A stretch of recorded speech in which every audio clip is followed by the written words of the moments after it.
The most important thing when you're starting a business is to really believe in your product and in your messaging. Because if you don't believe it, then no one else is going to believe it. So you really have to be 100% sure about what you're making or the product you're creating or whatever. And you have to really understand your marketplace. Who are you talking to? Why would they want it as well? So that's one thing. The second thing is that you have to build a very strong founder base. So like I said, I work with my husband. It started from my home kitchen and ran from my home kitchen for a good 9 months a year, baking, making, wrapping, crazy, until we upscaled production.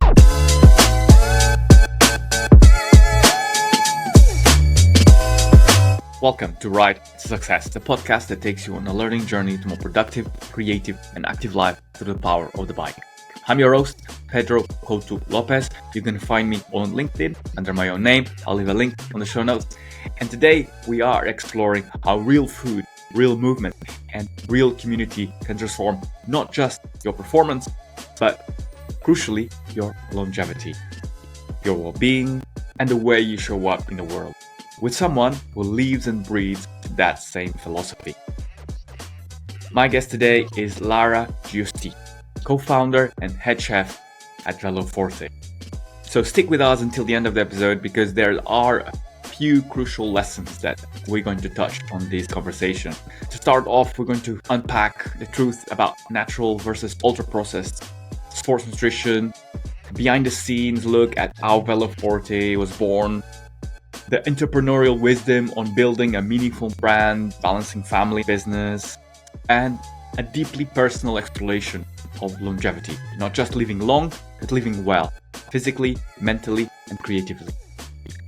And also, I have a huge surprise for you, so make sure to listen to the end of the episode because there is something waiting for you. So let's get into this conversation. Welcome, Lara, to Ride to Success. It's a pleasure to have you on the podcast. Love to be here, Pedro. Brilliant.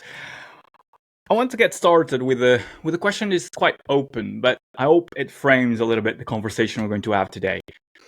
And the question is this, because I think it's quite pertinent to your trajectory. And what does an active lifestyle mean to you? So an active lifestyle, getting out and about. You know, I'm a big believer in any activity counts. So it doesn't have to be getting on the bike. It doesn't have to be going to the gym. It can be a walk in nature. It can be, catching up with your friends, not in a coffee shop, go for a little jog around the park together. It's about bringing activity into as many aspects of your life as you can and enjoying that as well. So not feeling like it's a chore. It's a real something that you have to devote a whole day to. It's about small injections of activity, and all the research shows that has the best effect for longevity and health and well-being long term. So, I mean, that's a very ambitious, then having to actually put that into practice is a different matter. How do you put that in action in your day-to-day? So you will find me dancing around the kitchen, Pedro. That is activity.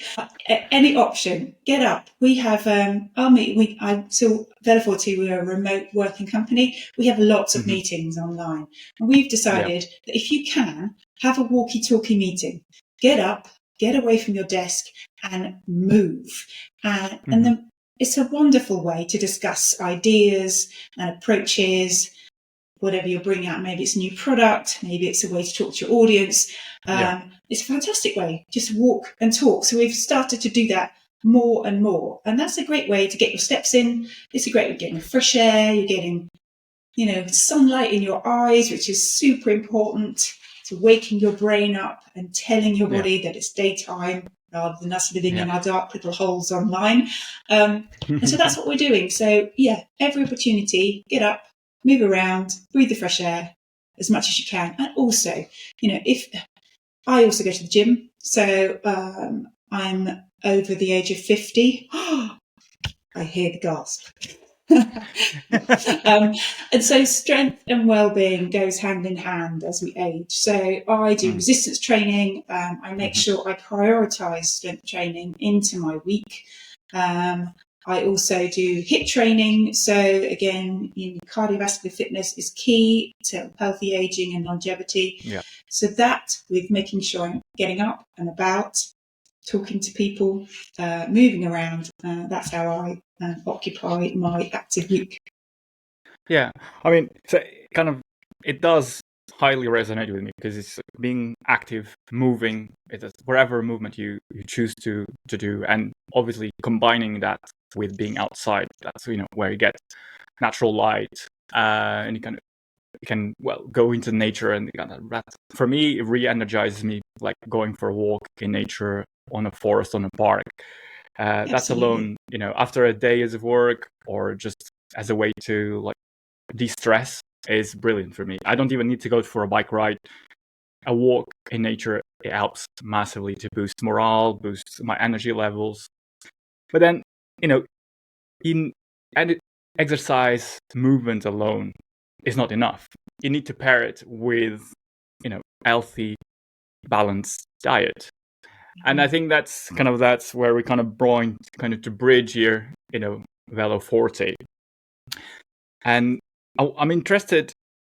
First of all, the story behind Veloforte is it's hooked me. The recipes coming from, taken inspiration from the Roman soldiers.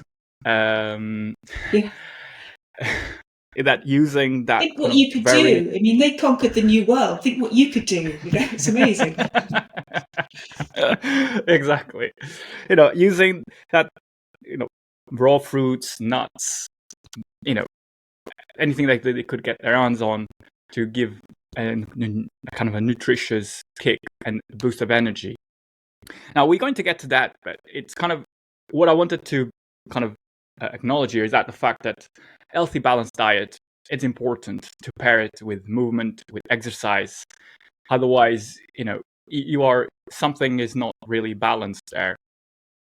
And I wanted to understand a bit about your background, because some of my listeners might not know Veloforte, might not know you personally, or your story, your background. And you have an interesting background because you come from a healthcare profession, and you transition into co-founding Veloforte. And I mean, I want to understand what happened there. What is the journey that took place from transitioning? So give us a bit more context. Yeah. So my career background, as you say, is quite varied. I trained as a physiotherapist, did a 3-year honours degree, and then worked for 10 years in the NHS. And as a young physiotherapist, what you do is you work in every single sector of physiotherapy, and there are many areas that most people aren't aware of. So obviously you have the musculoskeletal, sports injury, but also they're instrumental within the hospital system to treat critically ill people with respiratory, cardiac diseases. And that's where I really focused my attention. And I absolutely love that area of physiotherapy, to the point where I really wanted to pursue it at a master's level. So I self-funded a master's course in the thoughts I really wanted to go into the education, the research side of things. And during my master's, I was lucky enough to have 2 children, which sort of, I wouldn't say interrupted my plan, blessed me with a new focus for a while. Alongside doing my master's, I had 2 kids under the age of 2, which kept me very much on my toes. And I can imagine, yes. Focused my mind towards the home and towards being a mum, which is a privilege and a pleasure. And so I finished my master's and then took a little career break and focused on the kids. And then as they were growing up, I dabbled in all sorts of other things. I worked in events for a while, so charity events, sporting events, event management. I then started up my own home micro business as a micro baker, making panforte, because I could do it from home and I could manage my time and I could be creative, and that's what I love. So I started my own business. Let me just kind of pause here slightly, because like there's a lot that you kind of going through the years, and kind of I want to kind of a brief intermission to kind of explore a bit more of that. So, you took a career break from your health profession, and kind of as you're raising your kids, was the micro business, the baking micro business was part. How did it come about? Was it part of you? Okay, I need to be active. I need to do something. I need to do something other than raise my kids. It's kind of to stay a bit sane, or was it all of the above? Motherhood is wonderful, but when they're at school, apart from going to the gym every day, which I was doing that, I took my health and fitness very seriously. There must be more to life. What else can I do? Yeah. And so, as you may know, I'm a very passionate baker. And I married an Italian. So I'm not Italian myself. I married into an Italian family. And when you marry into an Italian family, there's two things that are very much loved. It's making babies and learning how to cook. And so the matriarch of the family, our nonna, Nini was her name, was instrumental in teaching the ways of Italian cooking, which is brilliant. Because it's all about real food ingredients. It's all about celebrating the tastes and the textures, using seasonal ingredients, and really getting the most out of everything. That nothing really goes to waste principle. So was that your mother-in-law that was like passing down these recipes to you? It was my Mark's biz nonna. So I would say it would be the great mother-in-law, if that makes sense. Right. Okay. So a privilege again. And so with all these new techniques, with all this new passion, I thought, well, what can I do with it? I'll start a little bakery business. And I started making panforte, but traditional panforte. So the original products from Veloforte are panforte-based bars. They are not they're not exactly panforte, because panforte is made with spirits, and whiskies, and amazing liqueurs, which they may make you feel good on the bike, but not necessarily good for corners. So the recipes have been very much adjusted to hit a macro focus for endurance exercise. So carbs, proteins, fibers, things that keep you going, keep you sustained. But the micro business that I started was a traditional panforte business, and so I would bake them at home, and I would take them to the local farmers markets. And what's amazing about farmers markets, and also amazing about how we started Veloforte, which is giving product out to charity rides, and feeding people day in, day out, you get the feedback that is very honest. You get the direct feedback. Absolutely, and that helps you shape the product. Because without that feedback, you can be merry on your little way over here, thinking you're creating the most amazing thing in the world. And really, it's not what people want. It's not how people want it to taste. And so that immediate feedback, both from the micro bakery side of things and also the start of Veloforte, is absolutely instrumental in the direction that we've gone with the products. Yeah, I mean, it's a story that I keep hearing back and again and again, because going to where the community is, going to where people are and trying the product for the first time, and then receiving the immediate feedback and having that week to iterate on the recipes and improve if needed, that gives you that constant kind of, is like having a focus group every week, and it's that brilliant. Can help you to grow the business. And it's brutal sometimes as well, Pedro. So you have to sort of have an open mind and be open to all feedback, constructive and not so constructive. But it was it absolutely, as I said, it shaped the way that we make the product and the way that we progress the product in the marketplace, away from bars into a full spectrum sort of 360 approach to natural fueling while you're on and off the bike as well. Yeah. So, I mean, one of the interesting things you mentioned, taking the products and gifting to charity events, charity bike rides, and kind of the Veloforte. It's, correct me if I'm wrong, I'm not Italian, so I might butcher this, but Veloforte sings strong cycling in English, literally translated. Yeah.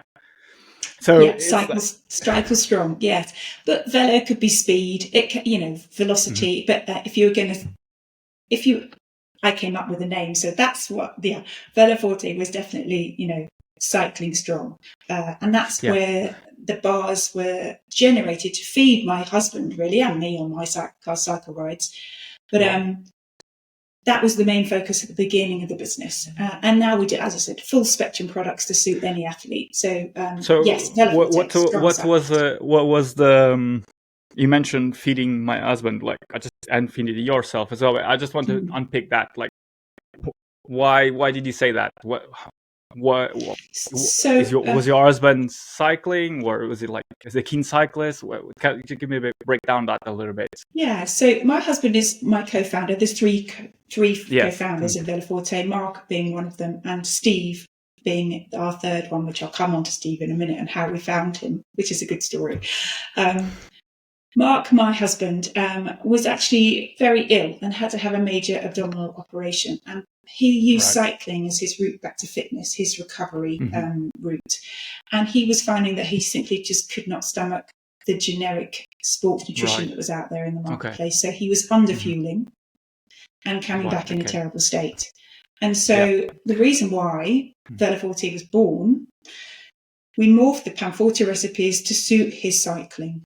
They are, as you said, the original energy bar from Roman times. So, great, right? Foundations are strong. So, as I said, we tweaked the recipe, made it more endurance, cycling focused, and started to produce them for my husband. And he would then take them out on his rides, and he would feed all his friends. And the friends were like putting in silly orders, because I'm just making this at home at the time. Can I have some? Can I have some? So we thought, well, maybe this has got some legs. Who else is going to be enjoying this as part of their cycling nutrition? And so over one summer, we dedicated our time to fueling a 3-week cycle slam, the Delalio Cycle Slam, which is a charitable bike ride event, and also the Virgin Strive, which was a triathlon event, which is a month-long event that took it all the way through Italy, and they swam across into Sicily, and like a crazy month-long event. And we gifted Veloforte bars to these people doing these charity events. And so they were eating them day in, day out. It was basically the only cycle nutrition they had. And as I said, the feedback was strong. It was in the majority extremely positive. And that really gave us the confidence to say, okay, well, let's make this into a business. Let's have a go. Let's see who else out there is really into the real food messaging, the natural ingredients. Yeah. So I think that's, for me, is a great point, because it really demarks the origin story, and rooted in real food, more rooted in solving a key pain point, which is your husband recovery, and also it kind of brings me back to the fact that and without overgeneralization, but the truth is that a lot of the nutritional products that exist in the market for focus at performance athletes are ultra-processed food. And your focus is towards the natural. So it's focusing on natural, real ingredients that you can find in your kitchen cupboard. Now, the reason why I touched that, because it's in today's society, with any one person can eat up to 80% of ultra-processed food in their daily diet. And when you spoke about the case of your husband having stomach issues, coming back from the rides, under fueling, anyone, I guarantee you, at least 9 out of 10 people will resonate with that story, because it's natural food versus the products that you buy that are focused at cyclists, runners, triathletes, are very much focused on ultra-processed methods. And that causes then kind of problems in the gut.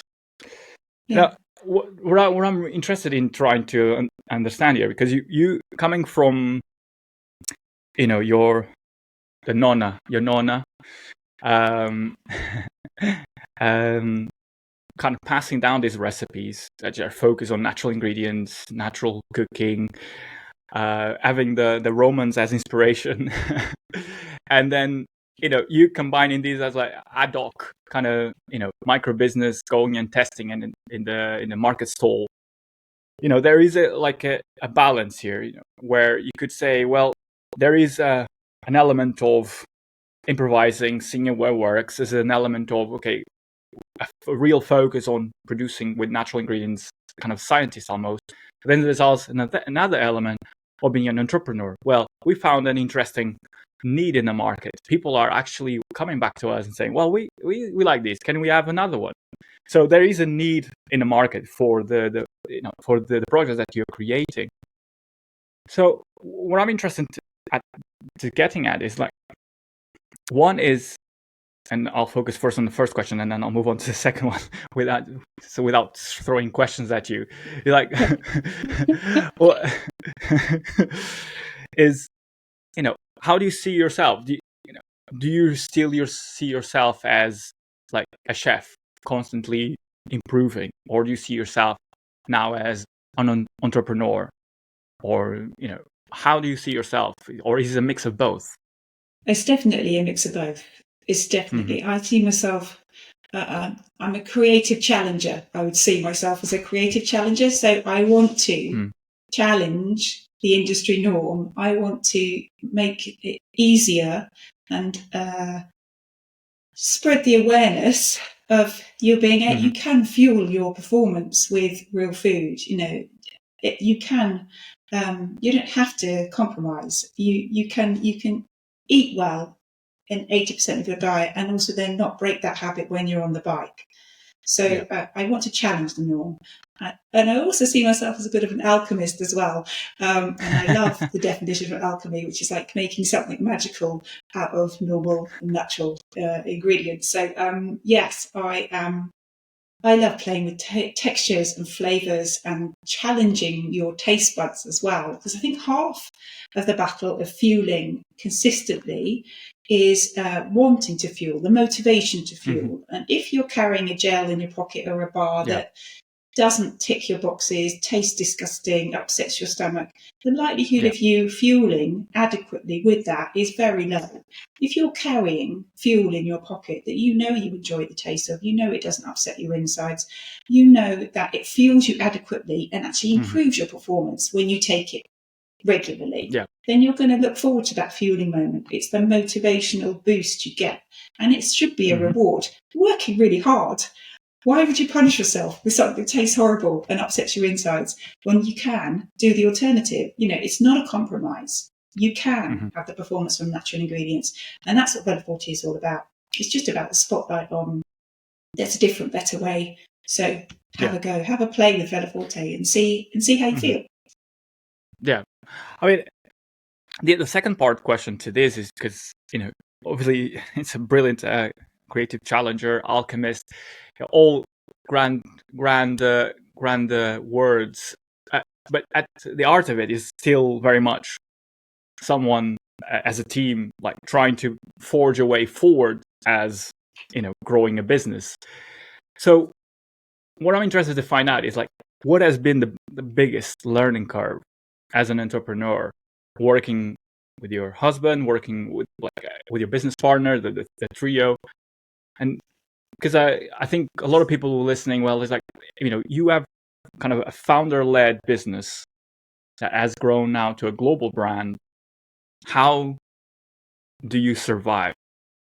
And what have you learned along the way? Loads, Pedro, loads. We've learned tons along the way. I think that the most important thing when you're starting a business is to really believe in your product and in your messaging. Because if you don't believe it, then no one else is going to believe it. So you really have to be 100% sure about what you're making or the product you're creating or whatever. And you have to really understand your marketplace. Who are you talking to? Why would they want it as well? So that's one thing. The second thing is that you have to build a very strong founder base. So, like I said, I work with my husband. It started from my home kitchen and ran from my home kitchen for a good 9 months a year, baking, making, wrapping, crazy until we upscaled production and took it seriously. So my husband has a background in brand strategy and advertising, and so I take all the new product development, all of that side. My husband Mark does all the brand and marketing and advertising, and our third co-founder Steve, who we accidentally fed on one of those cycling challenges. Brilliant. He was force-fed Veloforte for 3 weeks, came home and went, this has been amazing. Who on earth is making this product? And reached out to us. And he takes control of the commercials and the operations side of the business. So our 3 co-founders all have extremely different and strong skill sets. And that is what's made us so successful as a founder group. We work really well together. We're hugely respectful, and we take charge of our 3 areas, which is great. And then you build a strong team underneath you who are just as passionate and crazy about the idea that you've got as well. Yeah. So what has been the kind of the biggest challenge? Because people tell me, and the common thread is that building a family business, it can be in equal parts very rewarding, but also very challenging.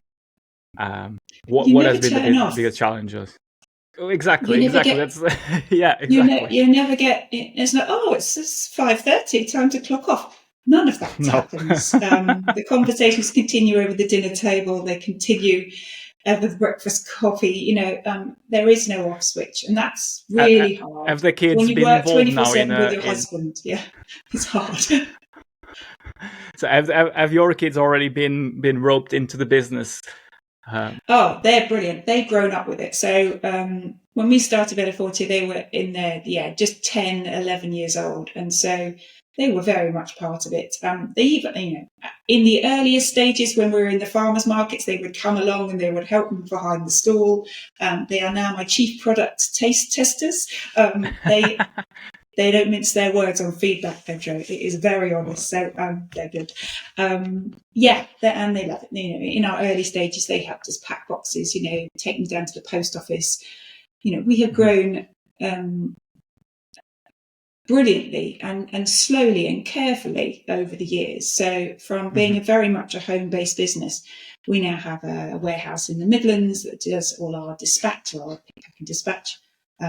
We make in 4 different locations in the UK, all very specialist on the type of product that we produce. And so, we've scaled from being a home business to I would still say we're an SME, so we're small, medium-sized enterprise. But it's that learning curve of, and how do you scale? And in food especially, the legislation, the red tape is huge. So that has been a huge learning curve for us. But one you have to embrace and never stop asking questions, ever, no matter how big you are as a company. Exactly. Yeah. I mean, that's how you learn, is by asking. Sometimes you can what looks like very ignorant questions, but they are the questions that need to be answered, and you need to find the right people to have those answers. And one point that you touched, which is quite interesting, as you grow and you're distributing, across other countries, you have to, obviously, I'm imagining, I'm not in that position, but I'm asking you, how do you grow in a way that preserves and protects the brand without, diluting it, which is a real problem as, a founder-led business starts delegating and start having headquarters in other countries. The kind of that core story, it needs to be passed on to to whoever joins the business. So how do you keep and protect the foundation and the heart of Veloforte? It's a very good question. We have a mantra which we've had since the beginning: natural, powerful, and delicious. So all of our products have to fulfill all 3 of those. If they have to be natural, they have to be powerful, they have to work as hard as all the synthetic stuff out there in the marketplace. They have to be as performance led as they are, and they have to be delicious, because otherwise, why would you want to eat them? Yeah, exactly. And so if our products don't fit those three, I'm constantly developing new and different, not only flavors, but different types of products as well to help to fuel you. If they don't hit those three milestones, then we just simply don't launch them. And when we upscaled to production, we're incredibly careful that process doesn't change. Just because we're making it, instead of making 1,000 bars a week, we're now making 10,000, 20,000, 100,000 a week. The process and the ingredients don't change. It's just more people doing it. So it's still very much a handmade product. They're still made in a very traditional panforte. The bars are still made in a very traditional panforte method. And that's what holds us true. We couldn't possibly be natural, powerful, and delicious if we weren't natural or delicious. And we know that they're powerful because, like you asked before, am I a scientist? Yes, I'm a scientist as well. And so we work out very closely the macros and the micros of all of the products we make to make sure that they're focused on performance. Yeah. I mean, building on that, because it's important to have a product that is tasty, that people want to eat, after, whether in a run, wherever it is, because that's what kind of stimulates you and wants you to keep eating it, basically.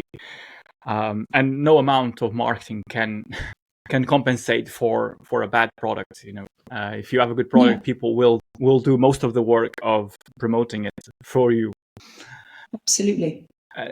And when you are like tapping into like communities that can be quite niche in the grand scheme of things, like cycling, for instance, it's important that the people that are part of those communities feel valued, feel heard, respected.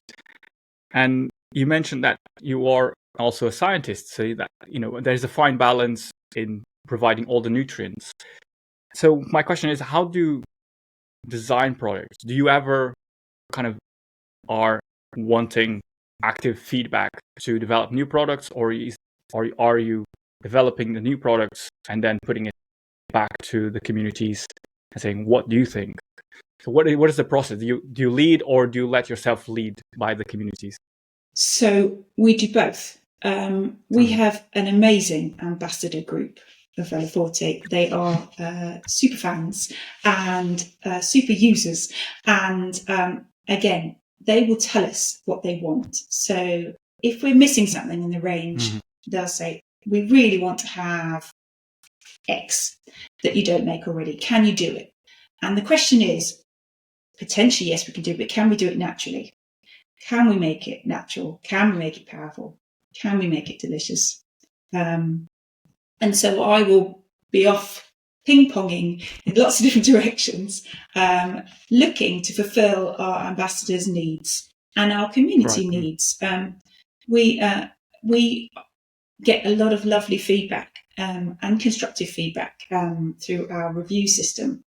So a lot of the ideas and the reiterations of products are based on what our customers are really telling us. So yes, we do lean on our community. We do respect the reviews of our community.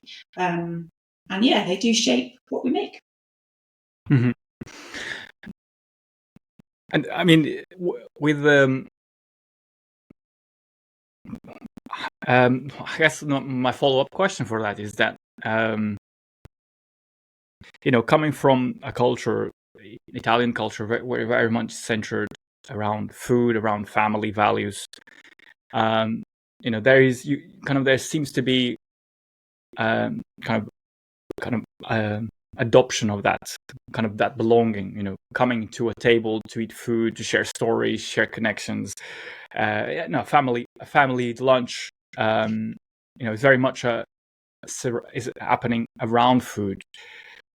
And what does it mean for you personally, like that kind of belonging through food and through culture, that that you are applying to Veloforte? Because it's in Italian culture, I speak as well from Portuguese culture, and at large Mediterranean culture, very much centered around the dining table, around the experience of eating together, sharing the moment together, and like it's not rushed.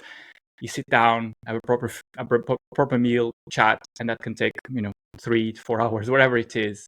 Yeah. So how do you extrapolate that sense of belonging, that cultural kind of very much essence of Mediterranean culture, and apply it to the brand?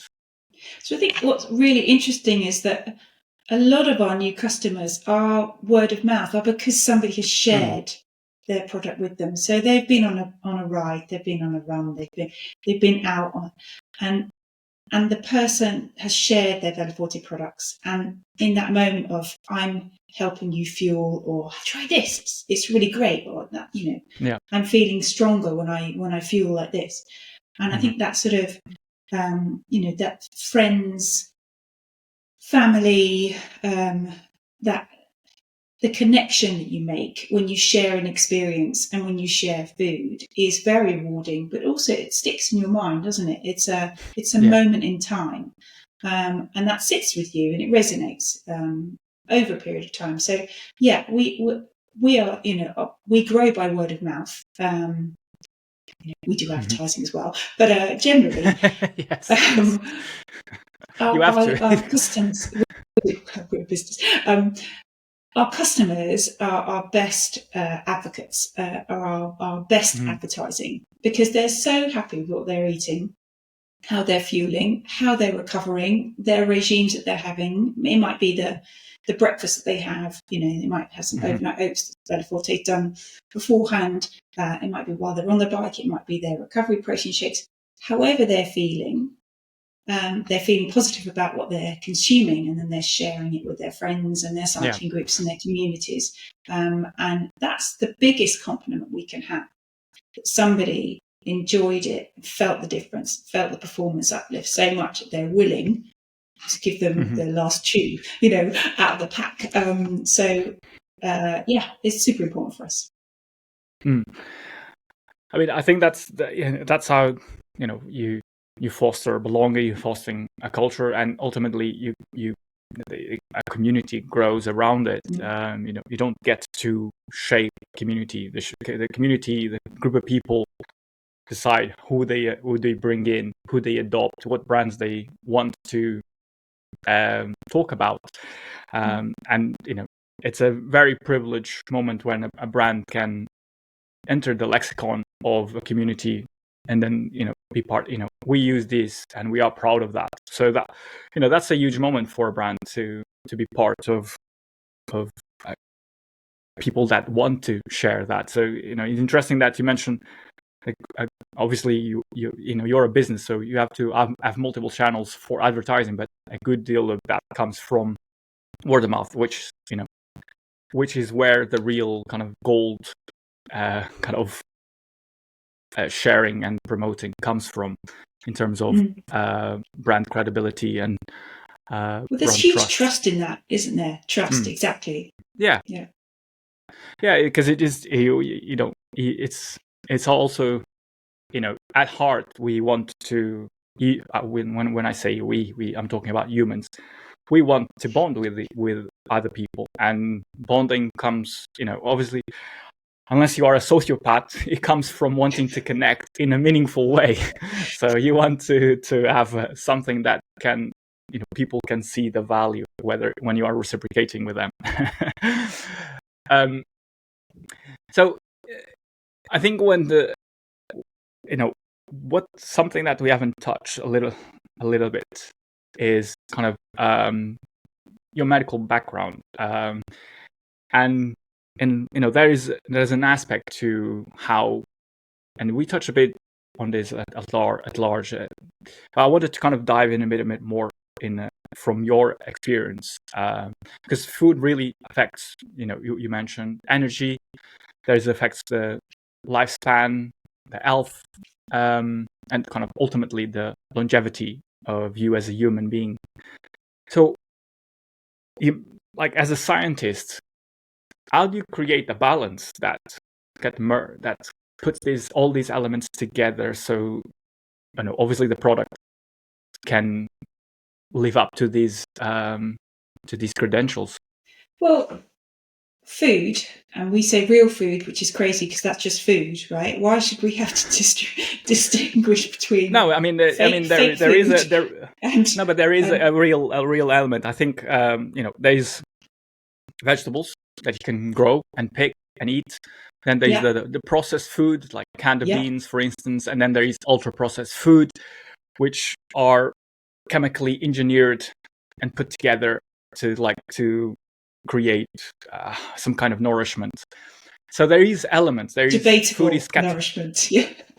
Of course. Yeah. There is categories of what is food. So as a scientist, you have to understand. You have this understanding of where your product falls.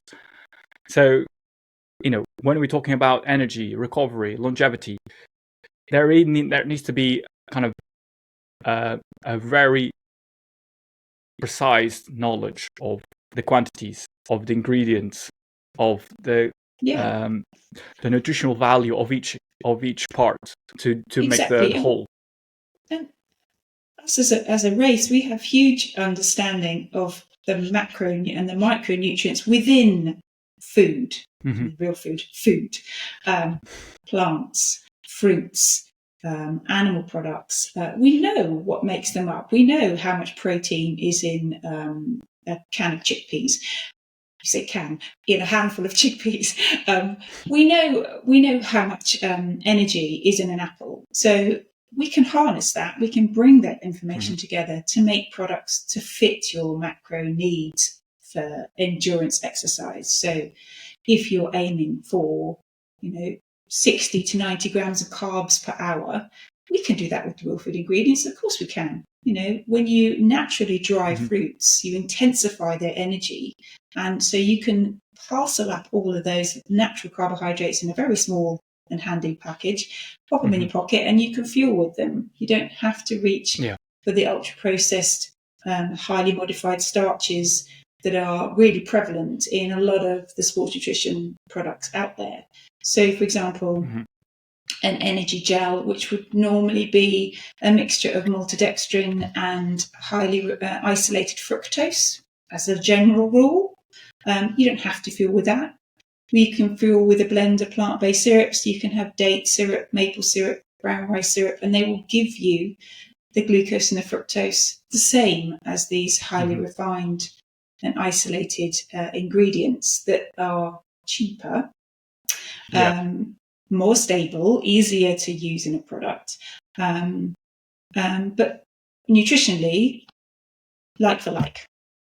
So it's about understanding that the real ingredients, real food ingredients, can provide the precise macros that you're looking for to fuel your exercise, whether that is 25 grams of protein when you've finished a bike ride and you want that in a very easy to drink format. You can have that. You can have that from a plant-based source. You can drink some chocolate milk, and that is going to give you a nice bump in carbohydrates and in protein that you need in your recovery phase. You can reach out for a natural recovery protein product, Veloforte to do a range of them, which also leans on the plant world. Sweetness coming from real sugars, not processed sugars. Flavors coming from freeze-dried fruits, not from artificial flavors and E numbers. And you can lean on the natural world heavily, and it will support you. But it's not necessarily the easiest way to make a product. I'll tell you, Pedro, it's complicated using natural ingredients. It's expensive using natural ingredients. And so many businesses out there just move away from it. And it's so much easier to use the ultra-processed and the artificial additives, because then you don't have to worry about shelf life.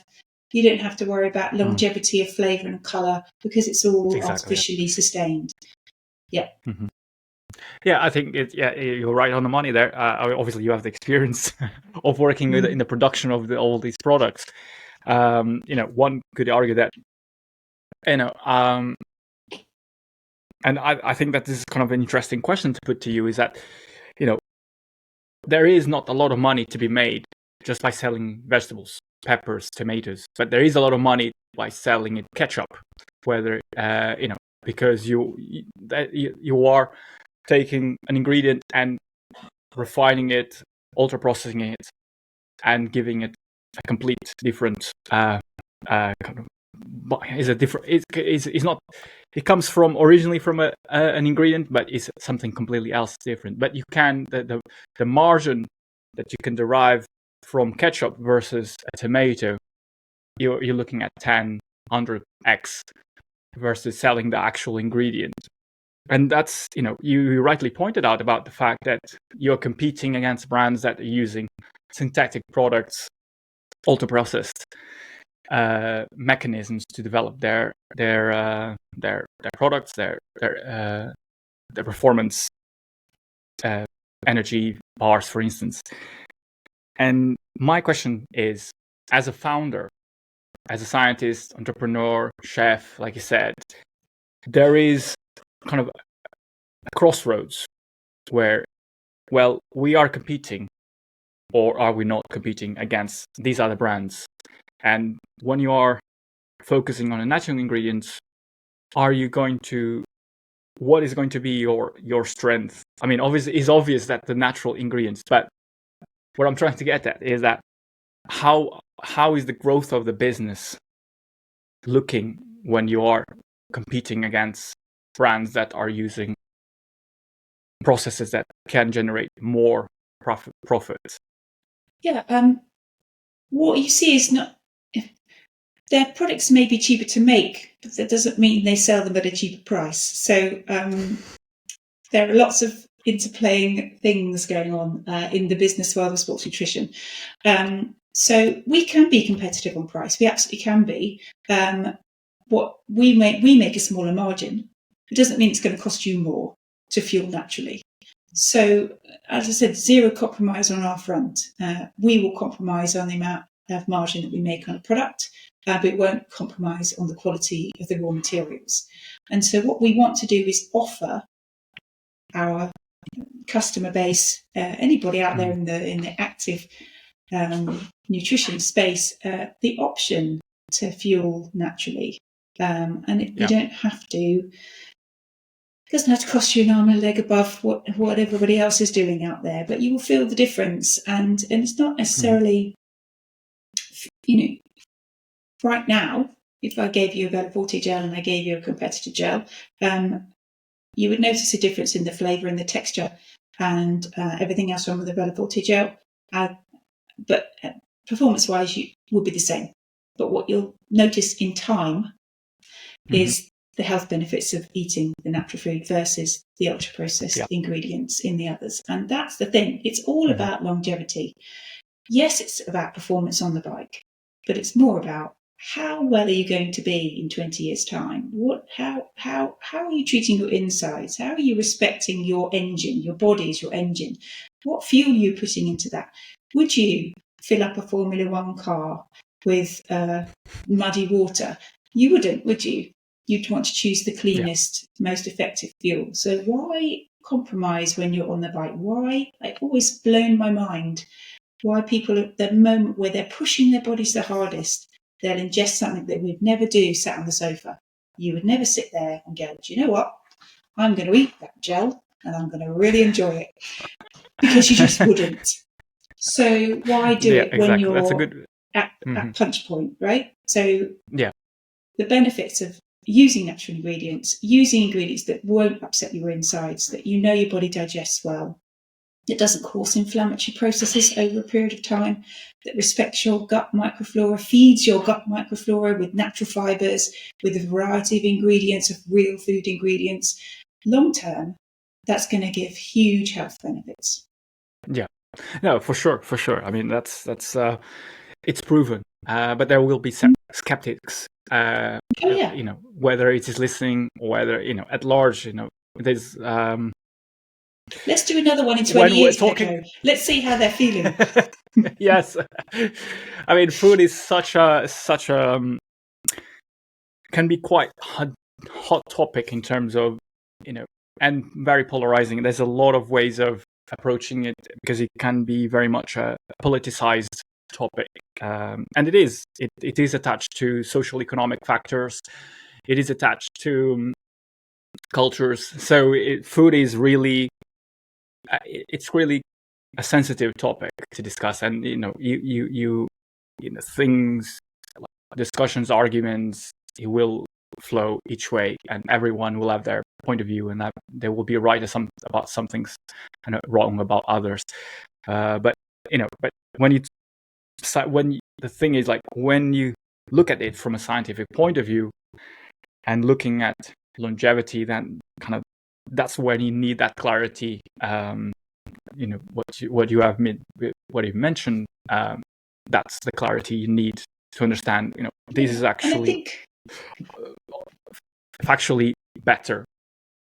I think when we're talking specifically about ultra-processed ingredients, non-nutritive additives, things that extend shelf life, that improve colour, that improve palatability, in themselves, they're recognised as safe by all the food safety associations out there. So nobody's breaking the law by using these in their products. Absolutely not.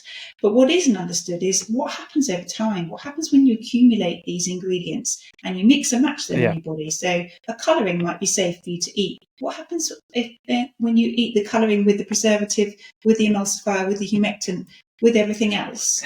And I think that's the area that I think there's so much focus on it now, which is great, because we started Veloforte before the ultra-processed food argument was really loud in everybody's faces. And we are delighted that people are catching up, because we have a real message to share, and a real ethos to help people. By eating real food, that's how you kind of, distilling the essence and borrowing it from like what we've been discussing is like, that's a great way of leading a productive, creative, and active life through the power of the bike, because you are absolutely nurturing in a very sustainable way. And my only caveat to what you said about the food standards is that we as a and that's what me interests me so much about the founding story, about coming from your nonna, taking that inspiration from the recipes from the Roman warriors, putting together these ingredients, and then kind of altering it to be more palatable to today's person like myself, is that there is an element of real kind of real products being put into a bar, for instance, and that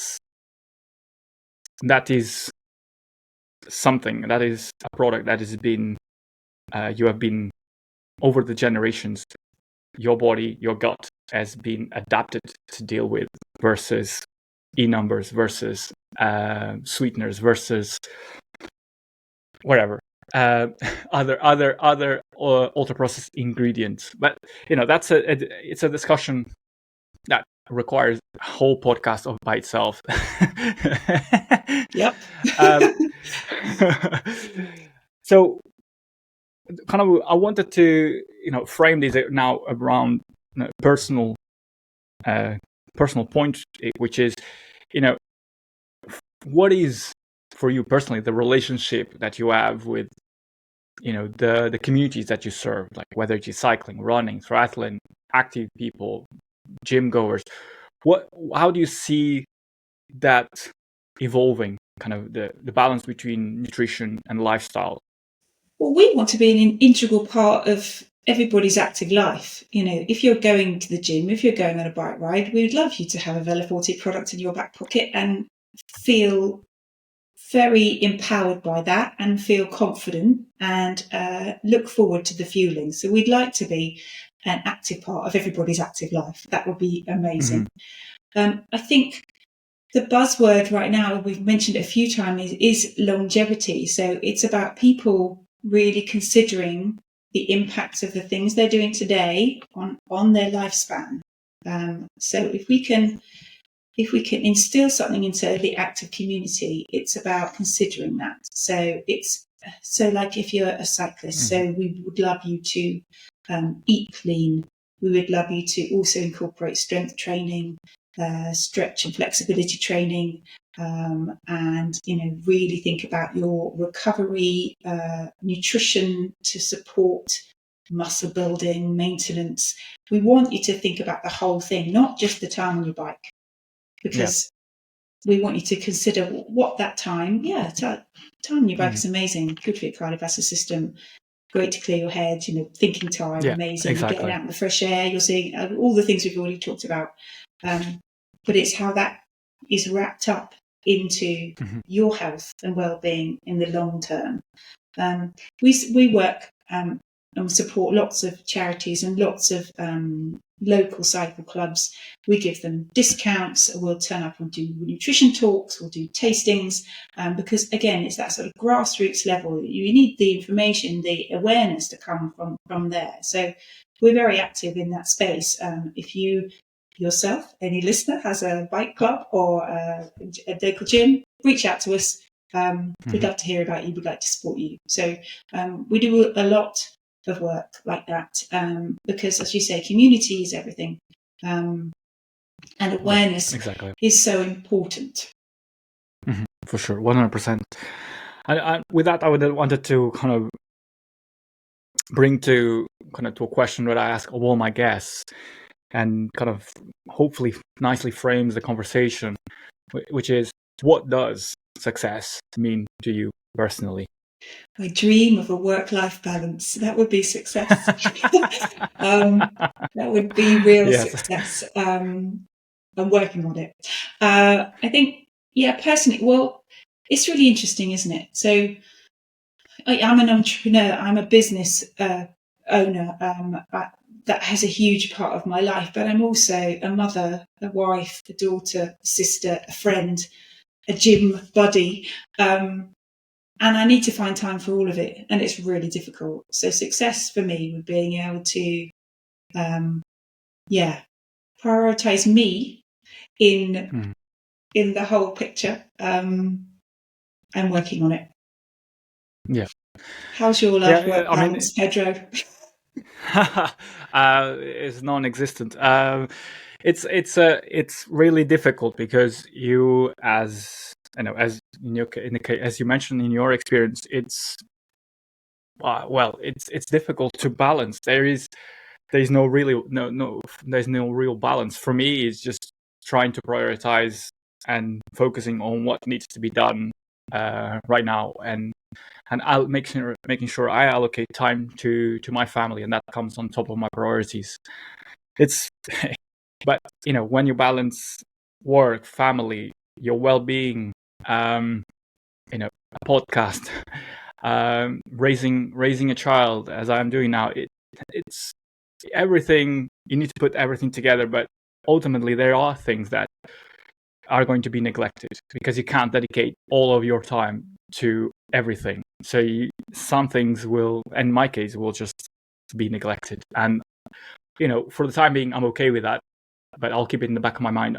At some point, I'll need to come back. And that for me, at the moment, is kind of being more active. I would like to be more active, but, between family, work, podcasts, I can't do everything. And it's my fault, but I will get back to it at some point. It's just I can't.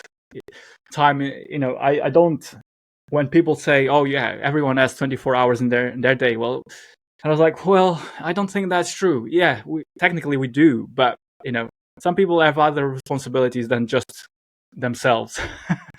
And it's about not being guilty about the things you don't get around to as well. So prioritize things that are super important: friends, family, wellness, work, and the things you don't get around to, as you say, tomorrow's another day. So don't let that weigh too heavy. Exactly. Yeah. So, and I wanted to bring to part of the podcast where I started the tradition, where every guest leaves a question to my next guest, not knowing who they are. So the question that was left for you is the following: what are you worried about for the bike industry? I think it's going through a tough time, actually, the bike industry. I think it saw a huge boom in COVID, where people were encouraged to get on their bikes and bike frame sales went mad and all the tech kit went crazy and they were running out of stock left, right and centre. And now we're in this sort of post-COVID lull, see it as. And I'd love to see more people getting back on their bikes and spending time outdoors and enjoying nature, not necessarily for any kind of major performance needs, but for health and well-being needs. So I worry that life has become very fast, and going for a bike ride demands a lot of time, doesn't it? If you really want to do some distance, you have to carve out 3-4 hours. And many people don't have that flexibility to do that. So I worry about that. But what I would encourage people is just to get out, just to get on your bike, even if it's only for an hour. Enjoy the spinning of the wheels and the moving of your mind. Yeah, I mean, cycling is a great way to stimulate your brain. You have the pedaling motion. It's like you have stimulating both sides of the brain, and it's also a great way to stay healthy, looking after your well-being. I mean, it's a great talk. It's a great question, because it does make you reflect about where we've come from, as individuals, but also as part of the cycling industry, as Veloforte kind of is part of that ecosystem. So, following on that tradition, now is your turn to leave a question to my next guest. What question would you like to leave to them? We've spoken a lot about longevity, and it is really important. So my question is going to be about longevity. So what actions are you taking to ensure your own longevity, or maybe the longevity of the business that you're running? That's a brilliant question. I mean, it can go so many ways. I think it's a brilliant question, because it just allows you to frame how you want to set a path forward in your life, and that applies to the business side as well. Brilliant. So I think with that, I wanted to thank you, Lara, for your time and for your enthusiasm and your passion for the work you do. I think it's contagious. I think people resonate, the message of leading a healthy, balanced, nutritious, and kind of longevous life that has longevity at its core. So thank you for sharing that with us. My absolute pleasure, Pedro. Thank you for having me. And that brings our conversation with Lara Giusti to a close. A conversation that reminds us that an active life isn't built from perfection, but from small, conscious choices. If you enjoyed this conversation, please share it with 2 people who care about their well-being, their cycling, or simply living with more intention. And make sure to follow the Ride to Success podcast, wherever you listen to it. This is the best way to make sure you don't miss the next story and help us grow the podcast. And as promised, here is my surprise to you. As a thank you for being here until the end, Lara and Veloforte have generously offered a 20% discount to you. Yes, you listening. All you have to do is use the coupon code RTS20 for 20% of all single time orders on veloforte.com. That is RTS20 for 20% off all single time orders on veloforte.com. Thank you for listening, and take care.